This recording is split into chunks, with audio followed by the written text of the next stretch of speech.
Welcome to the Scars of Heart channel, and invite you to watch our new video.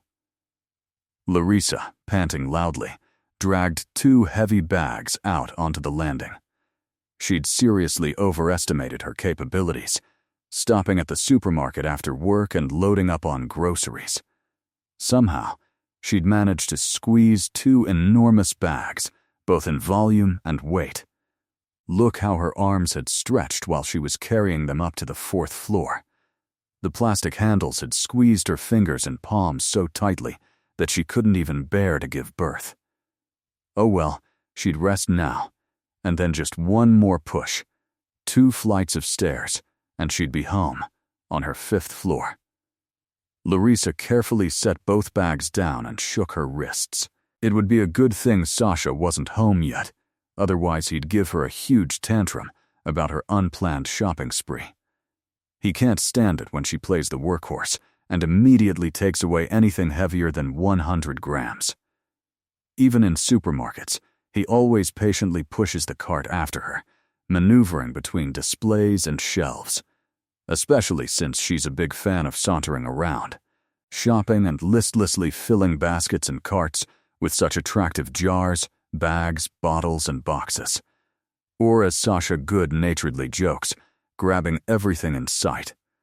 Although this time she seemed to be putting only the bare necessities in the cart, what she needed to prepare a special dinner. After all, today marks exactly 6 months since she and Sasha met. They were supposed to celebrate this occasion in the proper way, at a restaurant, but it suddenly turned out that Alexander was incredibly busy, and she, in the middle of the work week, has no time for much celebration, so they decided to postpone a trip to a beautiful place until the weekend. Still, Larisa couldn't miss such a day and decided to prepare a special, albeit late, dinner, so she picked up so many groceries that she barely dragged them from the car to the apartment door. But that's such a small thing compared to the pleasure of thoughts of what she would cook, and with what pleasure it would be eaten by the man infinitely dear to her, and the gratitude that would shine in his eyes. And then strong, powerful, but so gentle arms would embrace her, and a quiet voice would whisper in her ear, "Lorik, darling, thank you." It was incredibly delicious. As always, though, you spoil me beyond measure. And anyway, at this rate I'll soon get fat, and you'll leave me yourself, and I really wouldn't want that. On the contrary, I plan to live with you for a long, long time, and infinitely happily. Larisa loved her new life very much, and loved the man who created it and became its center. So she hurried home every day to have time to cook something delicious, to please, surprise, or even delight Sasha, not only with yet another culinary delicacy, but also with her blooming appearance, especially unexpected after spending the whole day at work. "Lorik, how do you manage to look like a May rose after all these financial squabbles of yours?" Sasha wondered cheerfully. "It's simply astonishing. He sits at the computer all day, without raising his head. But when you look at him, he looks as if he just came from. She came to the beach. Incredible. What a miracle I've been given. A truly amazing woman. With the right man, even a woman blossoms." Larisa sincerely and willingly returned Alexander's compliment. Sasha himself was also in a hurry to get home, trying to finish his business as quickly as possible. He often popped into the flower shop, and many times she literally buried her face in an armful of buds as she threw open the front door. And she kept waiting for this honeymoon period to end. After all, it had to end inevitably and inexorably. That's life. Besides, they were, to put it mildly, no longer children. She had somehow imperceptibly turned 30. Sasha was 3 years her senior, but the Padishtas both behaved like students who had fallen in love for the first time and immediately and forever. At least, that was exactly how she felt. She was simply happy, boundless and thoughtless, as if the reward for all the troubles and disappointments of the past had finally come upon her. She jerked her bags and at the same time her whole self up onto the last step of the stairs and froze, because the door to their apartment was slightly open, and a narrow strip of water was falling from the crack onto the not particularly clean entrance floor. Light, and a man's voice was clearly audible. Sasha's voice. Well, it seemed like nothing special. Well, the man didn't slam the door behind him. It happens. You never know. Something distracts you, you come in and forget. Or maybe, on the contrary, you're about to leave, but then you come back into the apartment for some reason. What would any other woman have done in her place? She would have simply walked into the apartment and said loudly, "Why, my dear, are the doors wide open? Come in, whoever wants to. And anyway, why are you home? You're supposed to be at work until late. Do you know that you've ruined my whole surprise?" But Larisa not only didn't open the door, but, on the contrary, put her hands behind her back, as if afraid to even touch the matte metal surface, and then listened, made out the words, turned pale, closed her eyes and, swaying, pressed herself against the wall. God, not this. Had her old personal curse really caught up with her again? Was that damn door really going to slam shut again and mercilessly take everything good and holy from her? And yet, she had almost believed that she could be happy. Larisa Mishina hated these slightly ajar doors. There was something terrifying about the narrow gap between the doorframe and the door, something that made her tense, cringe, and anxiously await the worst. This strange habit had been with her entire life, and over the years it had developed into something akin to a phobia, causing those around her to shrug their shoulders. Although she herself understood perfectly well the origins of this, it was simply that her entire 30-year life had resembled a hallway periodically blocked by another door. While these doors were usually either closed or open, in her case, they were only slightly ajar, and according to a long-established bad tradition, she would hear things from these doors that would permanently and completely change her entire life.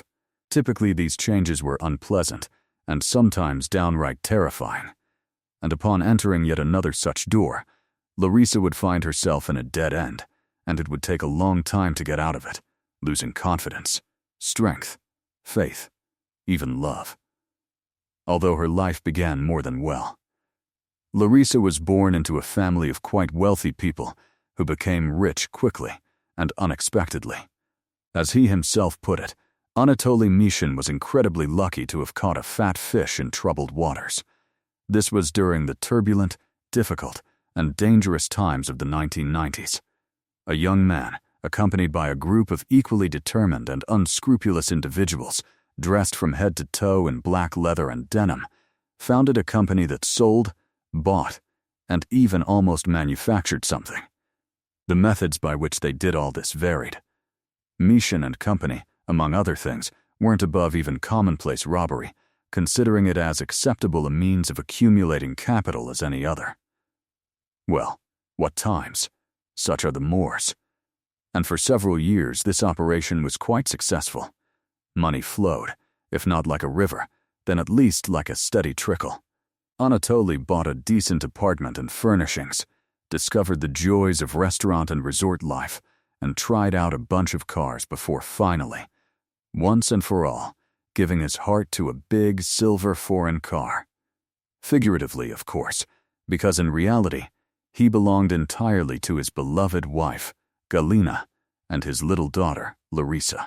He adored his girls and tried to keep them completely unaware of anything, rejection, or lack of success. Galina was a beautiful young woman, completely content with her life, especially after the birth of a charming and healthy daughter, Larachka.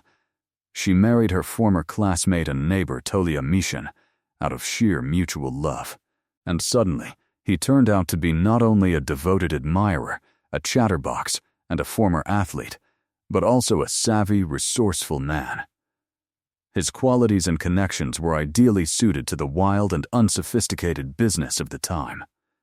Galina, convinced of her husband's ability to provide for their family, carelessly gave up on her unfinished college education, seeing no point in the dying profession of librarian. Galina happily immersed herself in the life of the wife of a wealthy businessman.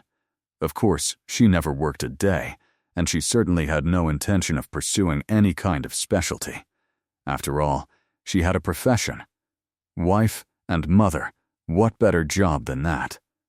Incidentally, it would be harder than some. Moreover, Larka has a tough character. She's just like her father, but she's as pretty as a doll. Light brown, lush hair, big gray eyes that, in certain lighting, take on an azure hue. A slightly upturned nose, but a perfect template for a future beauty.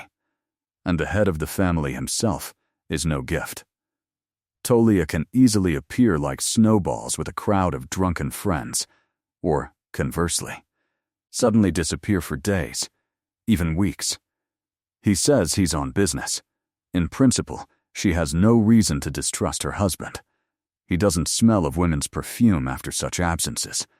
She hasn't noticed any traces of lipstick or long, strange hairs on his clothes, and it never occurred to her to indulge in such nonsense and look for signs of infidelity. If he says he's on business, then so be it.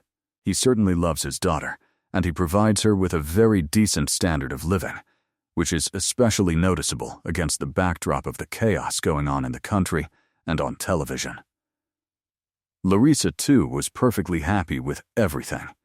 By the age of 10, much to the envy of her peers, the girl had already flown several times on a real large plane, swum in 4 seas, including 2 foreign ones, had the most fashionable jeans and jacket, tie-dyed jeans, and several dolls, and not just any dolls, but real, imported ones.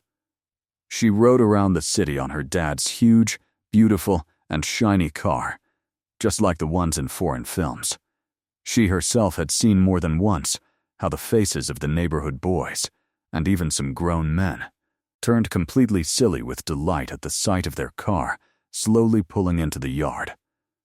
Lara also watched as many cartoon adventures as she could on her own VCR, by the way. For her birthday, the girl would bring delicious, brightly colored chocolate bars to class, which her uninitiated classmates were initially afraid to eat, but after trying them, they rolled their eyes in delight, and she always had bright squares of gum with fashionable inserts in her pockets. In short, life was wonderful, full of joy and pleasure, especially since the girl was carefully protected from everything bad. At least, she genuinely didn't understand what her classmates were talking about when they said things like, "Oh, damn, Lar, I can't go watch cartoons with you after school. I have to drag myself to the store.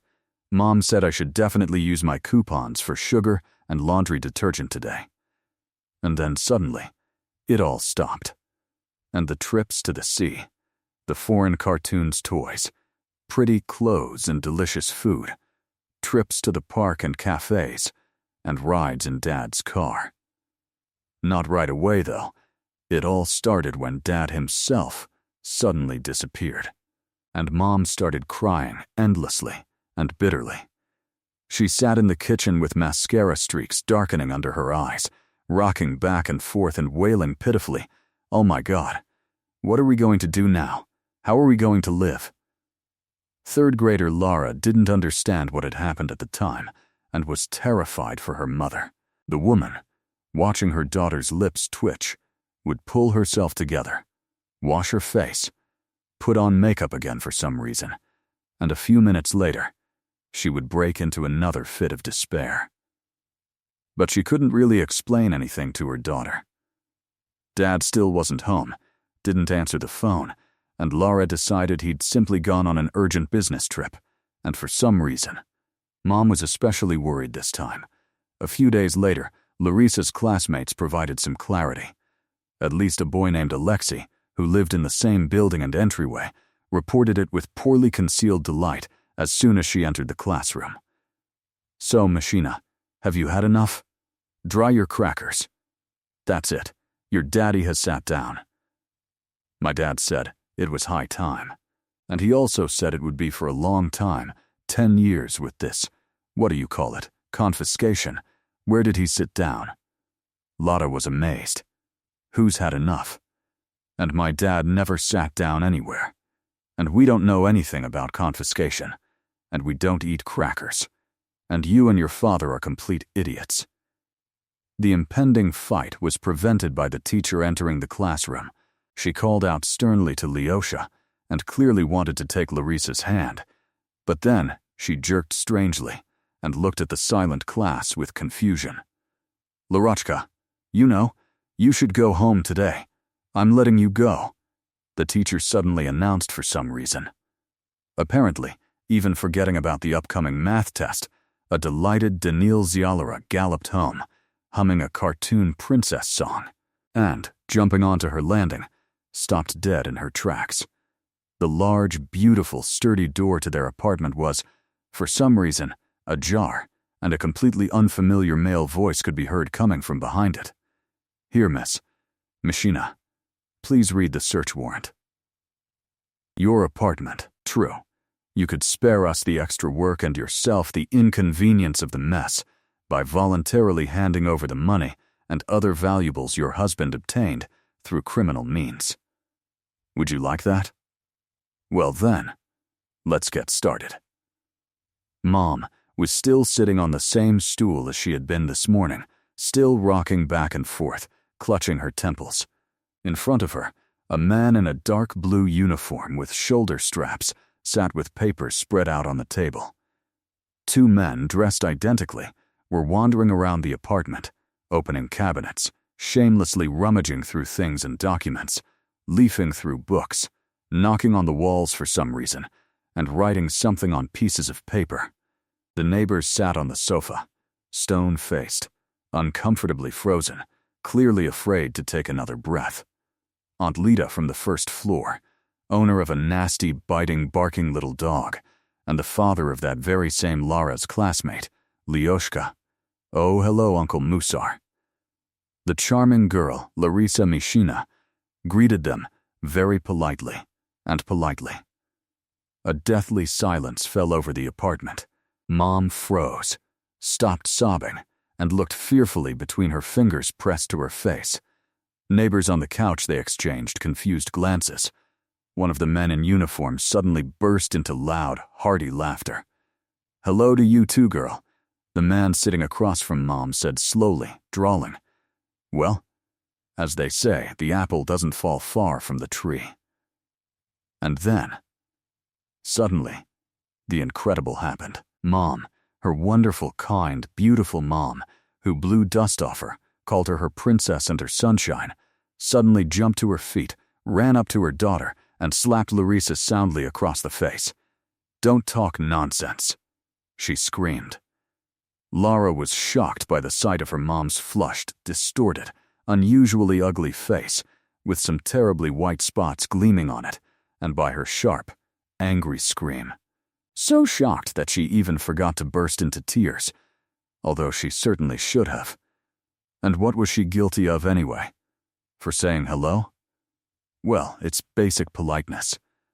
And as for addressing someone, well, Dad always used that word to refer to people in that way. She'd heard it many times herself. She was distracted from her sorrowful thoughts about whether she should cry after all by contemplating her favorite doll, which for some reason, what was one of the men fiddling with? What was really going on? 10-year-old Lara, of course, didn't understand that her familiar, cozy, and comfortable world was completely changing right now, crumbling to its foundations. But soon the realization fell on her with all its weight. The VCR, the large color TV, her mother's jewelry, which Lara sometimes, with her permission, would enthusiastically rummage through and try on, and many other cool things had disappeared from the apartment. Dad's wonderful car, always parked under the windows, had also gone somewhere and never returned. The food had become somehow tasteless, the towels were rough, the weekends boring. But most importantly, her mother had changed a lot.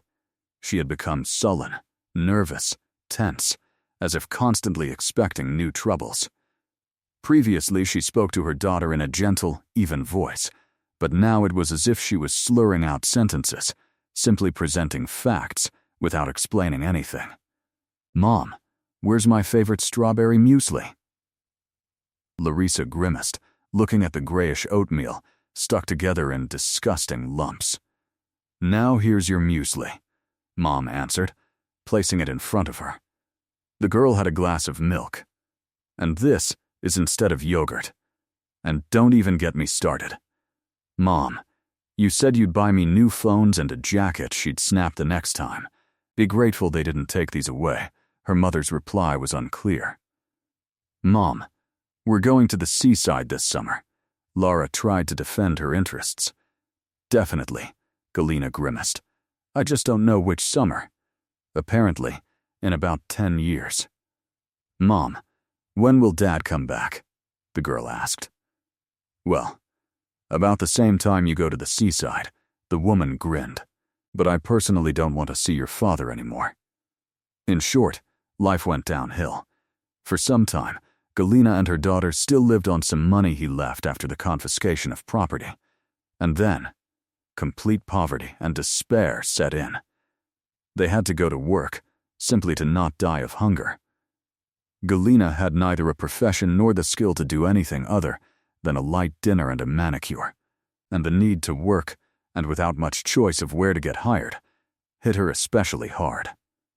True, she had an undeniable asset, a beautiful appearance, and given this, she was sometimes offered the kind that made her face flush and her hand ache to slap a potential employer.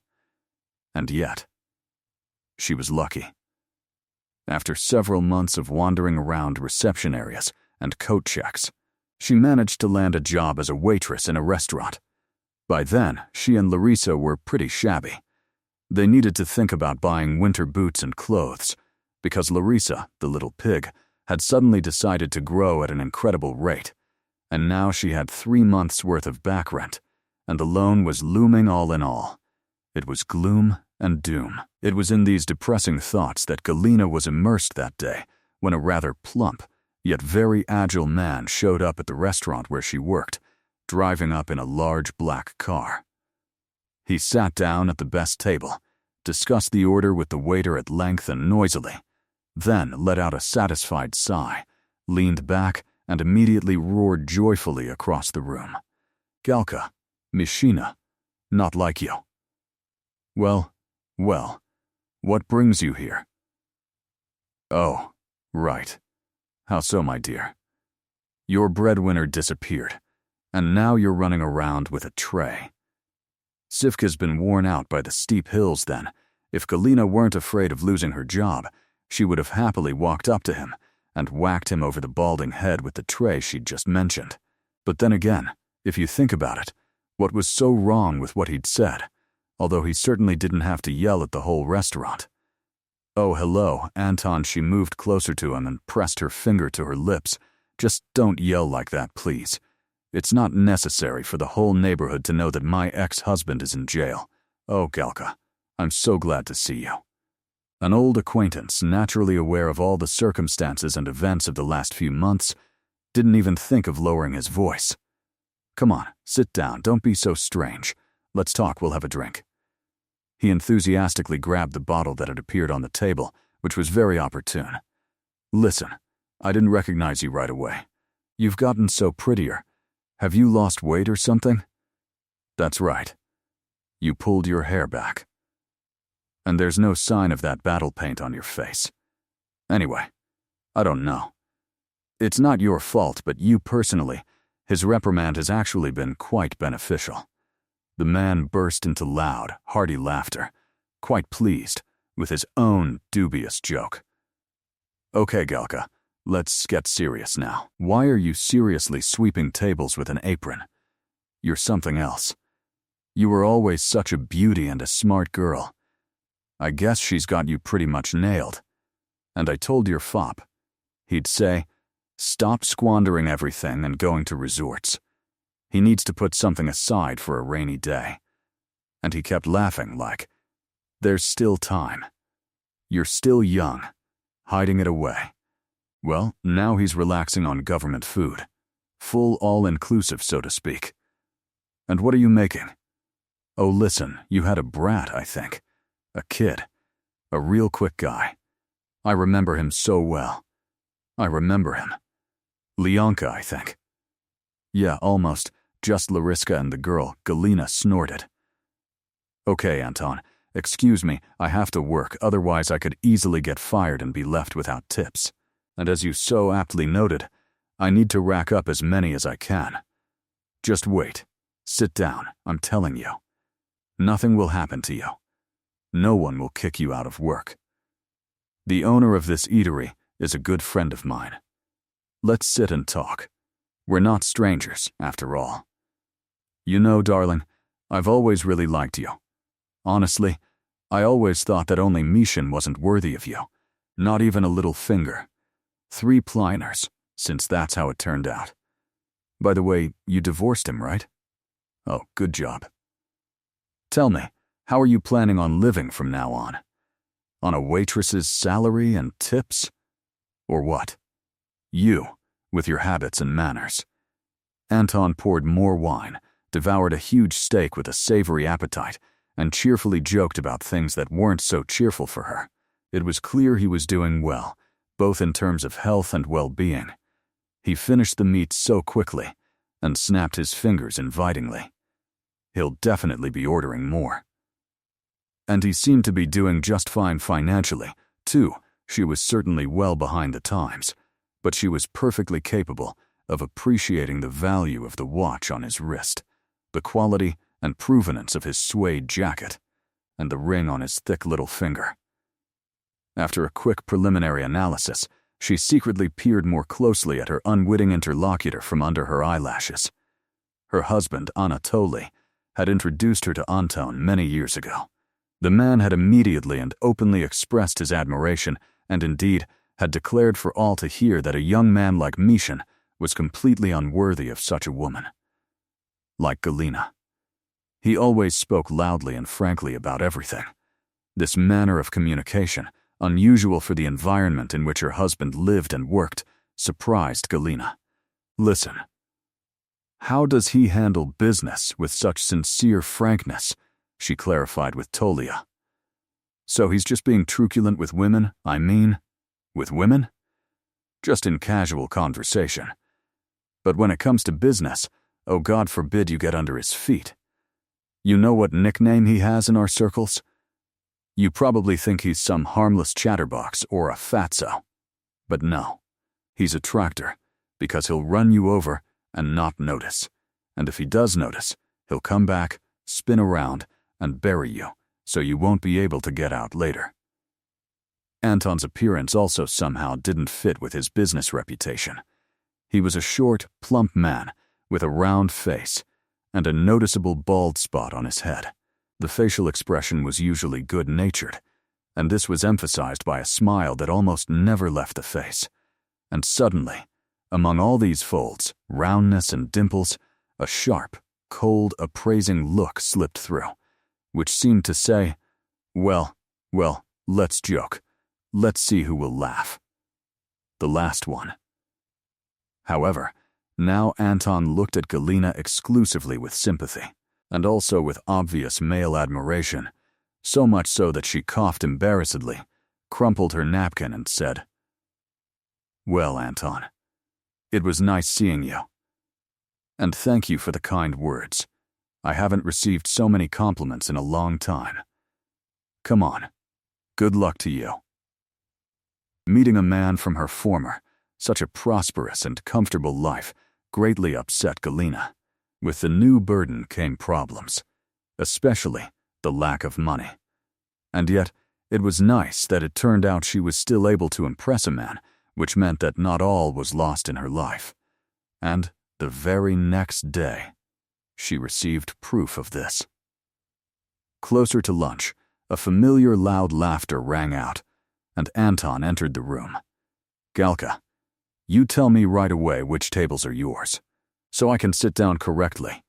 Why should I give out random ones to just anyone? I'd rather sponsor you, Anton announced frankly and, as usual, to the entire room. Galina awkwardly glanced at her shift partners and made an inviting gesture. "You know, I've decided that I'll be here from now on. We're going to eat," the man told Gal, accepting the menu. "Look, maybe I can help you out? Well, go ahead. Give me some advice. What should I eat here that would be bigger and tastier, but at the same time wouldn't make me gain too much weight?" Anton paid with relish, winked at Galina, and departed, and she, opening the folder, suddenly realized that life was getting better. It simply contained a tip 3 times the cost of the entire order. True, at first she was angry, and the next day she decisively returned the bills to Anton, or rather, tried to return them. "What are you talking about, Jackdaw? This is, from the bottom of my heart, so to speak, a sponsorship for your brat." "For the kid." "Oh, I mean for the girl. We are our own people.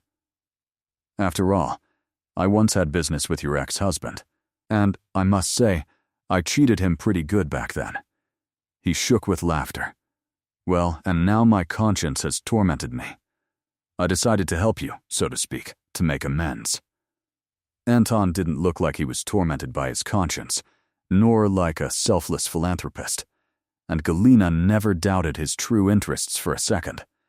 Anton turned out to be a persistent admirer, with no intentions. He hid it, although he displayed his feelings in a rather peculiar manner throughout the restaurant. 6 months later, Galina and her daughter moved in with Anton, and Larisa began her climb back up to the heights, to the gentle, warm sun shining, reflecting off the sea, where they served her favorite muesli with fresh berries for breakfast and bought beautiful things. Uncle Anton was cheerful and kind. He didn't try to be a father or caregiver, but he drove a huge Jeep, which accommodated not only them, but also Lesia's delightful dog with its long, silky fur. However, this time, everything turned out to be disappointingly short-lived. 4 years later, Uncle Anton disappeared, just like Dad once did, and Mom, it seemed, frowned suspiciously. True, this time she didn't cry, but Larisa didn't feel any better. Could it really be all over again? "Mom, did they lock Uncle Anton up too?" Now Larisa was much more grown up, and the bitter memories of childhood hadn't gone away. Like Dad? No, not like Dad, Galina grimaced. Perhaps even for a little longer. True, Anton is smarter than your father, and much wealthier. Maybe this time it won't be so hard for us. Speaking thus, Galina was undoubtedly hoping for savings, and the jewelry that Anton carefully hid it in a safe. However, his hopes were destined to be dashed. A couple of days later, high school student Larisa approached the door to their apartment, which was again ajar, just as it had been many years ago when her father disappeared. The girl was struck by a familiar sense of unease.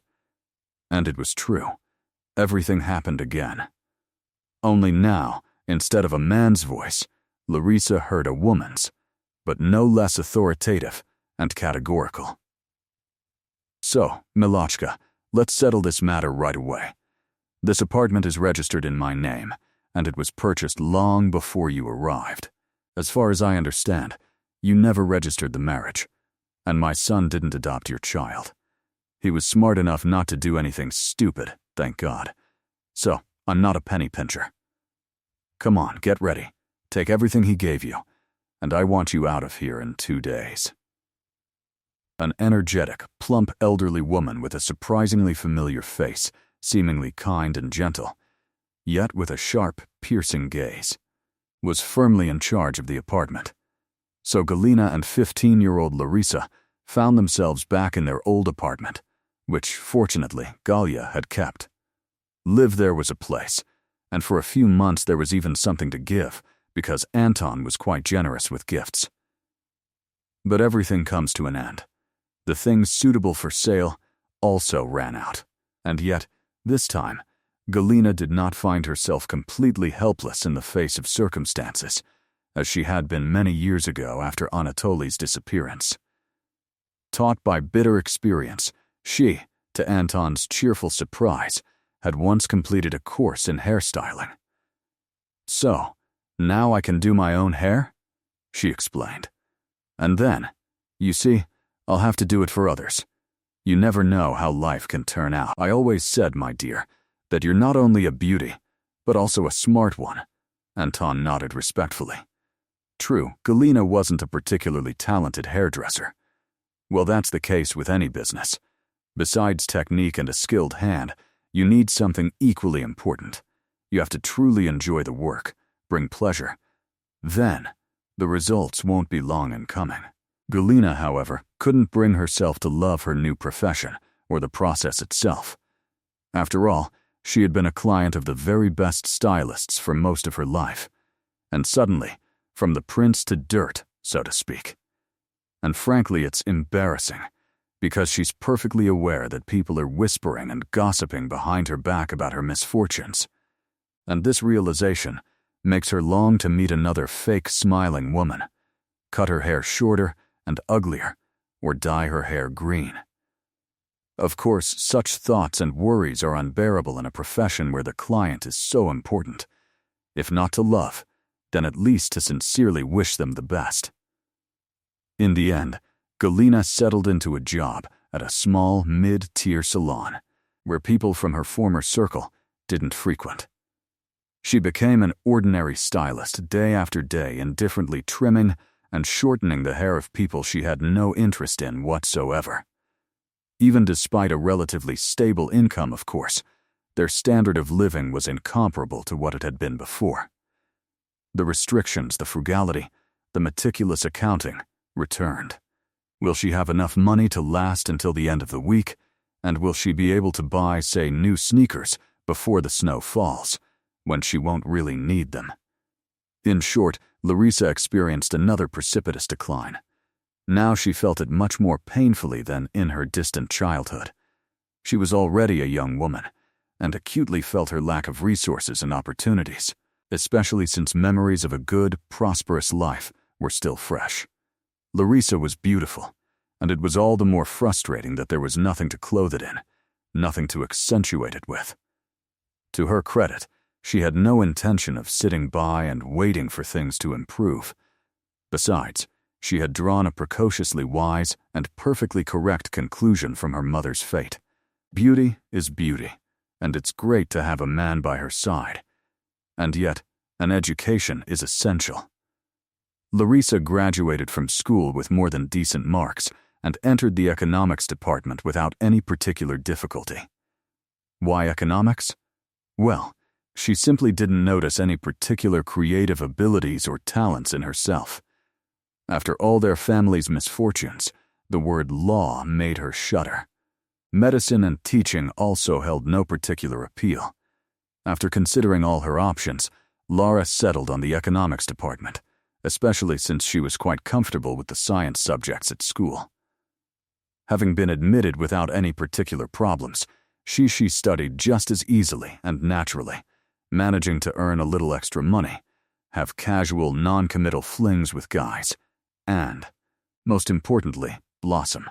By the time she graduated, Larisa Machina was not only an excellent student and a sure bet for a diploma with honors, but also the most beautiful girl in her class. True, to confirm her status at graduation, she had to go into considerable debt. But Larisa's appearance in a chic, artfully draped off-the-shoulder dress was certainly remembered for a long time. Apparently, her beauty and style impressed more than just her classmates. In the midst of the festivities, a tall, complete stranger in a dark suit unexpectedly approached her, nodded slightly, as if bowing, and suddenly said, "You know, young lady, I very rarely compliment women I don't know. But just now, I just couldn't resist. You know, you're simply charming. I apologize in advance, but please don't take anything bad from me. I'd like to know if you've already thought about your future job. I just have a specific, very profitable offer for you." Larisa is used to compliments, and she'd been greeted with admiring exclamations, even equally admiring whistles. But these were the emotions of familiar peers. Now, standing before her, a man young, but certainly much older than them, dressed in an impeccably tailored suit, even his hair styled as if he'd just been stylistically groomed. And after all, there's such a thing as status. Well, this man was a perfect fit.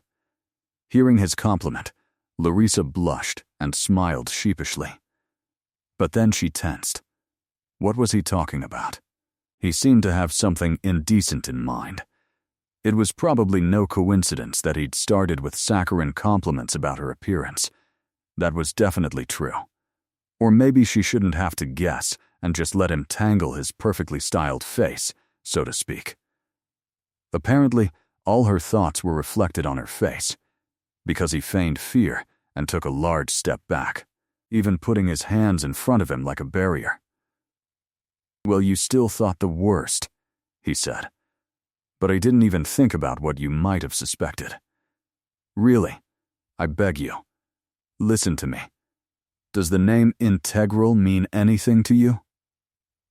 Of course, Larisa answered instantly. It's the sum of an infinite number of multiplications carried out with infinitely small terms. And that's also the name of the largest construction company in the city. There's a huge advertising stand for it in front of our house. And that name is the first thing I see when I open the curtains in the morning. Oh well, maybe it's fate. The man perked up and smiled reservedly, almost imperceptibly. And yet, his face, which had previously resembled a mask, came to life a little. Beautiful, Larisa suddenly thought to herself, and unexpectedly blushed. "Well, I just happen to represent this company, and if you don't have any other job offers, you might want to come to us for an interview," he said. Would she want to? Is he crazy or something? How could he not want to get a job at the coolest company in town with a more than decent salary? "And why me?" Larisa asked. Wary. "Well, first of all, to be honest, I know a thing or two about you. You graduated with honors, and I was there at your dissertation defense, sat in the corner, and I understand perfectly well that you're one of us. You didn't get your diploma for your pretty eyes. And secondly, I've already said it." He suddenly faltered, hesitated, and unexpectedly blushed. Not as much as the recent graduate, but still noticeably. And for some reason, it was clear that this was a completely unusual sensation for him. He chuckled in surprise, straightened his already perfectly fitting jacket, and a few moments later was back to normal, apparently in his usual state, calm and composed.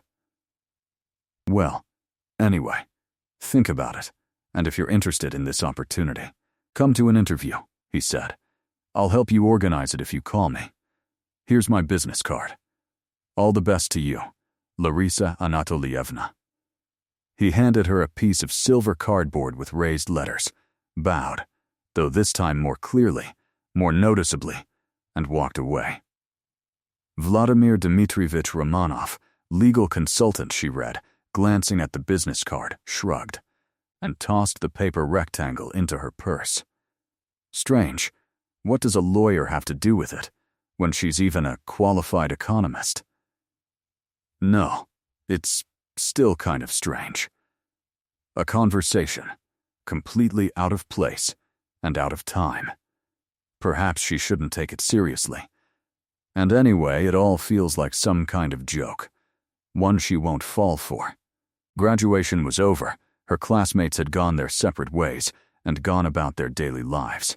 Even her best friend, who had made a new friend at the very beginning of her studies, was suddenly preoccupied with the birth of a child. By a strange coincidence, the beautiful and intelligent Larisa still had no suitable suitors, and loneliness settled over her with an unusual heaviness and silence. She needed to start looking for a job. Besides, she and her mother were going through another difficult time. Galina, completely disillusioned with herself as a hairdresser, quit her job. "To hell with this bald manicure.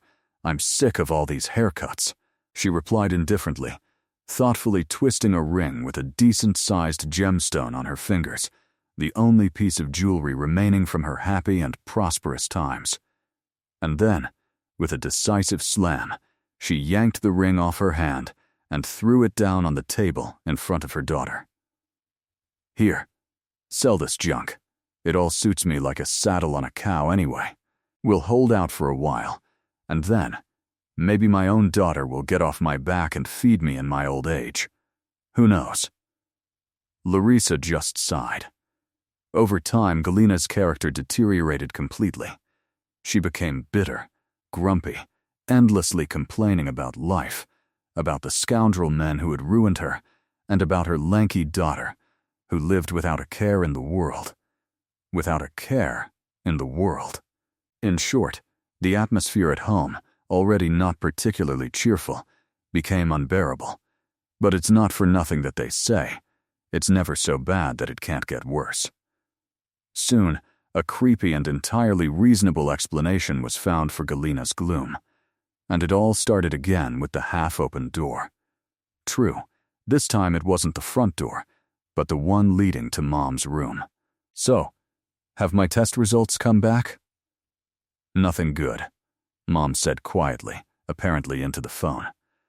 The doctor smiles at me like, "Galina Vladimirovna, don't worry, everything can be fixed.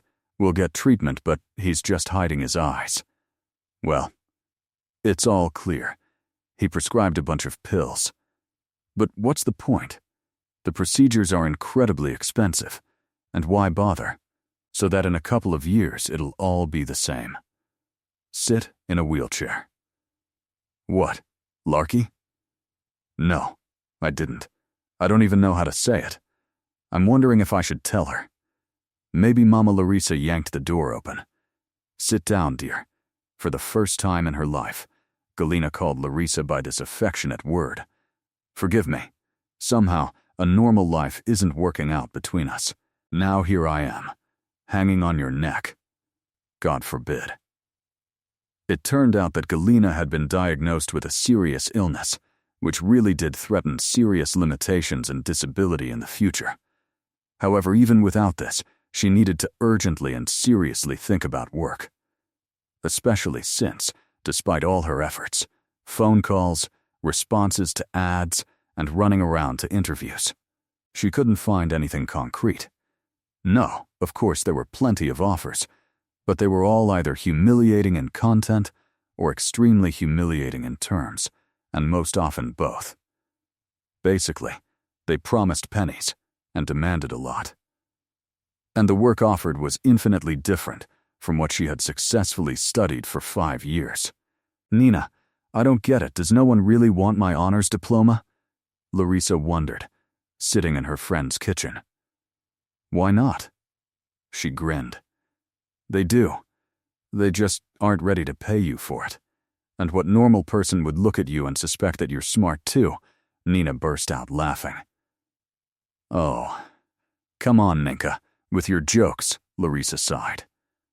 "Okay, I guess it can't be helped. Starting Monday, I'll start as an operator at that. What's it called? I forgot the name. I have to start somewhere. Wait, do you remember you told me about the dude who hit on you at graduation?" Nina remembered. "He left you his business card. He also supposedly told you something about that very integral. Remember? Then you call him. What's wrong with you?" The long-forgotten business card was immediately found, as if it had jumped out of her purse pocket and into Larisa's hands. "Vladimir Dmitrovich," she stammered in fear, dialing the number. "Hello, Larisa." The voice on the other end of the line instantly answered. "It's good you called. I've been waiting. Do you really need the job?" "Yes, I really do." "Tell me, are you really from Integral?" Larisa couldn't help but ask. "Oh, I'm sorry.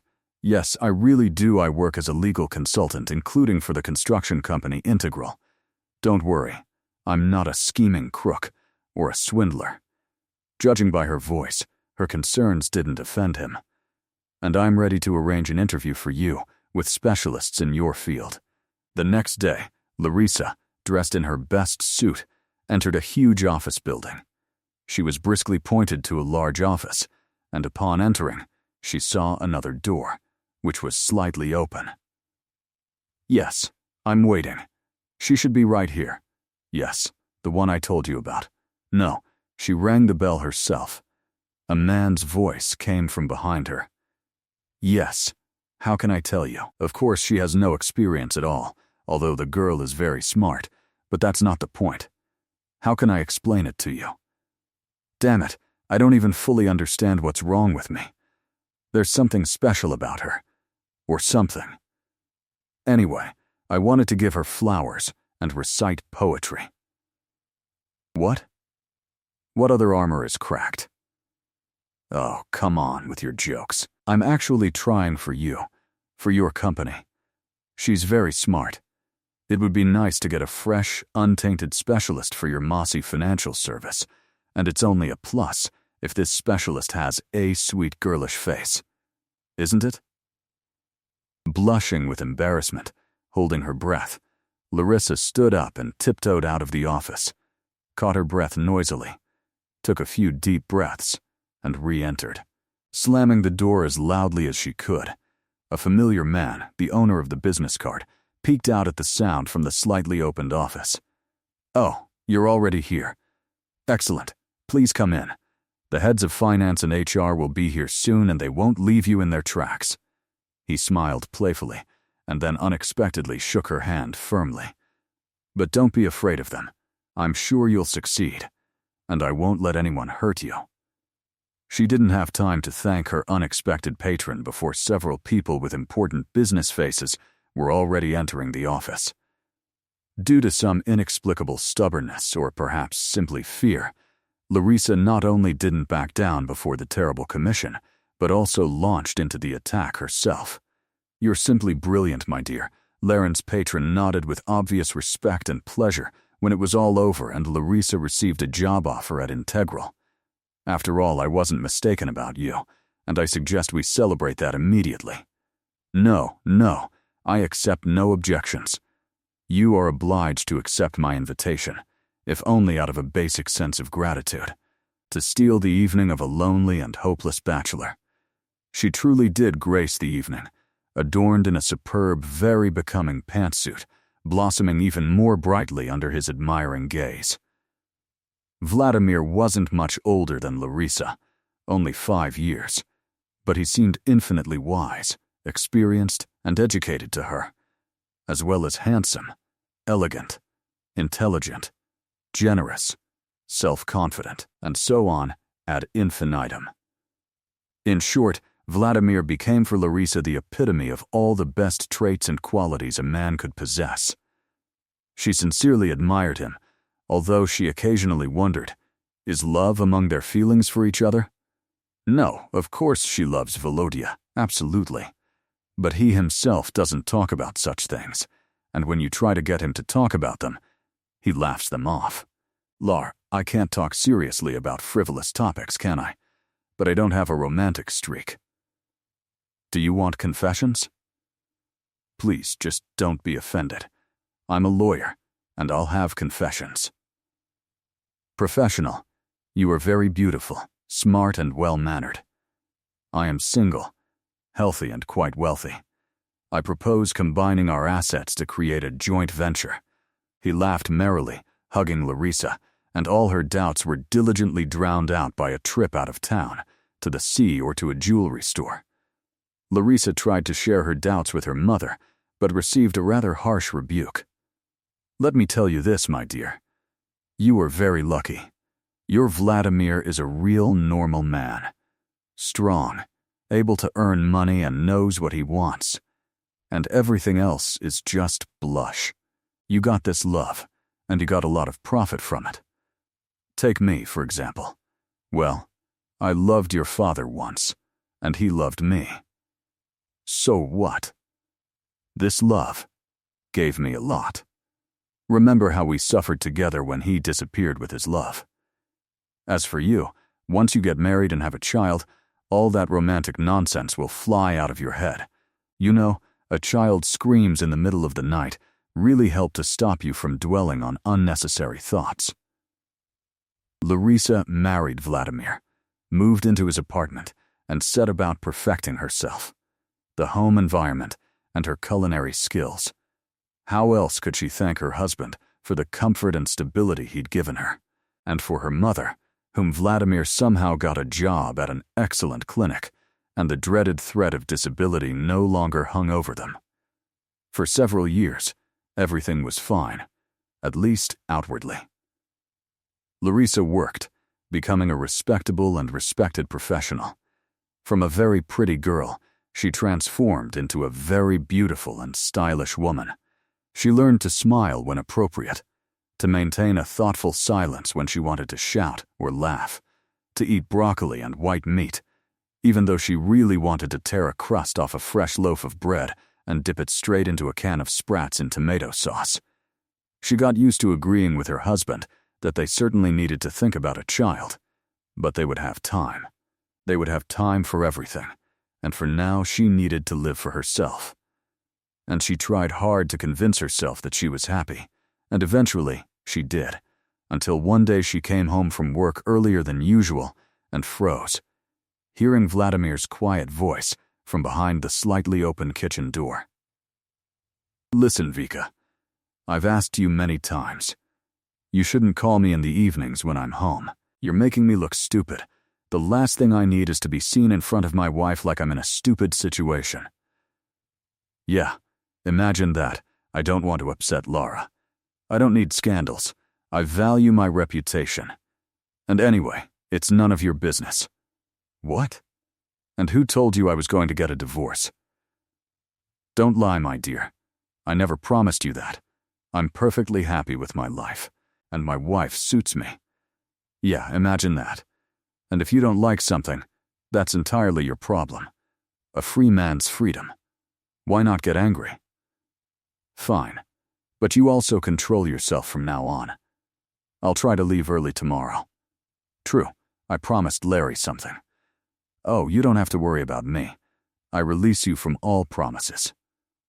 Larisa yanked open the door that was once again dividing her life, and I declare our joint venture liquidated. "Lara, it's just a misunderstanding." Vladimir shrugged. "True, it turned out rather ugly. You shouldn't have eavesdropped. That girl means nothing to me. And anyway, why get divorced over such a trifle? What nonsense." "And I'm stupid," Larisa nodded, trying to ignore the dull ache in her chest. She packed her things and returned to her mother, and 3 years later, Alexander appeared in her life. There are days like that, especially after a long, drawn-out storm, when you pull back the curtains and, squinting in the sunlight, begin to smile at something, breathe deeply, and hope for something good. Sasha became that ray of sunshine for Larisa. He simply appeared next to her when, looking rather stupid, she found her heel helplessly stuck in a sidewalk grate. With a quick, easy movement, he yanked Lara's leg free. She sheepishly muttered a thank you and shuffled on, and after a while, she spotted a blonde, smiling savior walking beside her, who suddenly decided that from now on, they were on their way. First to that booth with the sign, "Shoe Repair Shop," because the heel was about to fall off, and then throughout life in general, if, of course, she, Larisa, didn't have anything against it. She didn't have anything against the sun. Could anyone have anything against it? And suddenly it turned out that there was no need to talk or ask about love. No need even to think whether she was there or not. Because she was there, of course. And no justification was needed for what was already visible and felt in every glance Sasha gave her, in the way he held Lara's hand in his smiles and silences, in the deep, meaningful anticipatory sigh with which he sat down at the dinner table with impatient movements, when he, unable to keep up with himself, was eager to meet in the evenings, in the way he, holding his breath, tucked a stray strand of hair behind her ear, and even in the way he playfully scolded her for her habit of running into the store and taking more than she could carry. And now she stands in the entryway in front of yet another half-open door in her life, which seems to laugh at her, a stupid and naive simpleton. Mocks her with the words that Sasha's voice utters. Yes, of course I'm listening. I'm listening. It doesn't matter. Just say whatever you want. It's such a joy just to hear from you. I just couldn't believe it when I saw your number. It's crazy. How I've been waiting for this. How wonderful that you finally stopped being so stupidly childishly offended and believed me. Listen, wherever I am, whoever I'm with, no matter what, you will always be needed, dear, and loved by me. I simply can't live without you, and how happy I am that you finally understood that. Dear, needed, beloved, wonderful, the best words. Only they were said to another woman, and nothing else matters. I need to go into the apartment and pack my things. Just now she will wait until her legs stop shaking, and her heart stops beating dully and painfully.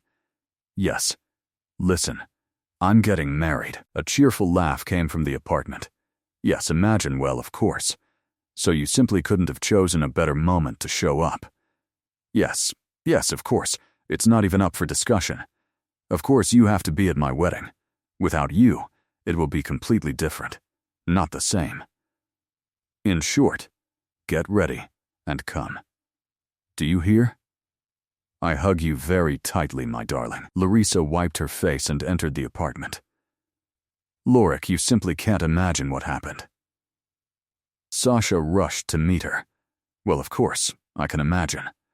Very much so, Larisa smiled wearily. You've finally decided on a bride, but with whom your destiny will definitely be, just the way it should be. Congratulations, I'm glad everything worked out this way. I'm afraid I wouldn't have been able to handle a second husband who lied to me behind my back. And this way, you'll marry your sweet, dear, beloved one, the one you can't live without, and everyone will be happy. Lorik, I don't get it. What are you talking about now? Alexander looked at Larisa, puzzled, but he clearly couldn't stop smiling. Come on, Sasha, stop it, don't. I just heard everything. Well, your phone conversation. It wasn't by accident, though. I wasn't eavesdropping. You just need to close the doors more tightly behind you. I know that better than anyone. She smiled bitterly and glanced at the man. But for some reason, instead of blushing and getting embarrassed, Alexander smiled wider than ever and loudly burst into tears. Oh, I can't. You're something else, he finally said, still sobbing with laughter. Larisa had been standing there all this time, watching Sasha warily. Just look at how they were making fun of him. Well, if you're caught red-handed, all that's left is to have fun. Lorik, you're simply inimitable. You decided I started cheating on you before we were even married. Oh, and you still call yourself the woman you love. Me? Sasha? You, it seems to me, are just confused about your loved ones. You have too many of them. Larisa felt unusually stupid and angry. Oh well, I'll leave now, and you line up your loved ones, count them in order and sort them out. And you sit down and listen to me. Sasha decisively interrupted Larisa's angry, ironic monologue. I'm so incredibly happy. My Inca called herself. Well, you see. He stared at Larisa with a smile on his face. Inca. His Inca. Inca, something stirred in Larisa's head. Well, of course there was the old and sad story Sasha had once told about two people who had lost love and respect for each other and, separating and moving to different cities, found nothing better to do than divide their children equally, two twins, a boy and a girl. The boy's name was Sasha, and he stayed with his father, and over the years the girl's mother convinced her that their son and brother was a traitor. The girl's name? Well, of course, Inna. She's Sasha's sister, and for many years she didn't want to hear about her brother. Well, can you imagine, all these years, especially after my mother passed away, I was chasing after Inca. Flying to her, I traveled a terrifying distance of 4,000 km. Called, tried to persuade her, and then she called herself and said she wanted to see her, introduce her to her niece, that she missed her. Can you imagine? My little sister has finally grown up, She's come to her senses. And what a time. Oh, I'm so happy. The two most important women in my life will both be at my wedding. It was stupid. Sorry to scare you, but you're pretty too. Imagine thinking that I'm messing around with someone behind your back. No, that's simply unforgivable. Lorik, I love you. Mind you, I'm deeply offended by your suspicions and will demand no less for it than your signature cabbage rolls. Okay, what are these bags? Lorik, did you bring such a heavy thing from the store and even carry it up to the 5th floor yourself? No, that's impossible. I think we've been through this before. Alexander continued to indignantly scold her, his face mixing resentment and joy, which continued to ooze from every line.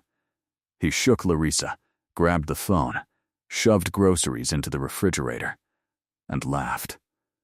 And Lara, sighing lightly and kissing Sasha on the cheek, slammed the front door. A door that, for the first time in her life, closed without leaving a trace behind. Good. But, on the contrary, it opened up to its full width, into happiness and love.